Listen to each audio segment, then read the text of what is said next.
C'est une histoire de famille et de sacrée famille, puisque la maison existe à peu près depuis 35 ans. Voilà, donc c'est nos beaux-parents, mes beaux-parents, moi, les parents à Myrène, son papa et sa maman, qui ont fait la création de cette entreprise, puisqu'elle n'existait pas, il n'y avait pas du tout d'élevage d'oies ni de canards sur cette structure-là. C'est une structure de bovins. Et petit à petit, bon an mal an, tout en faisant un bon travail, parce que dans la vie, il faut travailler, ils ont réussi à développer leur entreprise. Et il est arrivé un moment ou l'autre où il faut quand même s'arrêter dans sa vie professionnelle. Et c'est là où ils se sont posé la question, qu'est-ce qu'on va pouvoir faire de notre structure? Cette reprise, pas évidente, c'est une sacrée décision à dire je reprends l'entreprise de la famille en plus, point très important, avec son mari.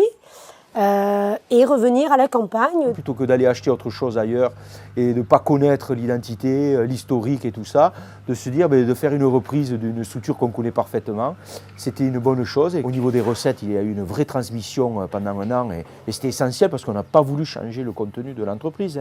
On a voulu pérenniser surtout l'entreprise. Pour nous, la qualité, c'est déjà de sélectionner le produit. Donc, puisque le produit vient de mon frère, qui a la partie, tout ce qui est l'agricole, l'élevage, c'est lui qui gave.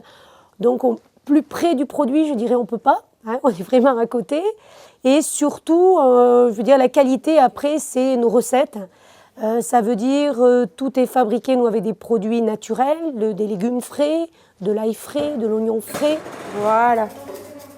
Donc, méthode peut-être artisanale, mais chacun a sa petite recette, poivre blanc, poivre noir, voilà. On a eu des accompagnements qui ont pu être faits par le biais de la Chambre des métiers qui nous ont aidés à avoir des subventions qui étaient liées à notre milieu de l'agroalimentaire et du foie gras. On a pu embaucher quelqu'un, ce qui nous permet de fabriquer mieux toute l'année et de rester toujours avec ces méthodes artisanales, mais de peut-être fabriquer un petit peu plus toute l'année. Donc petit à petit, on progresse dans notre activité. On investit aussi, puisqu'on a ouvert une nouvelle boutique pour justement développer cet aspect-là commercial.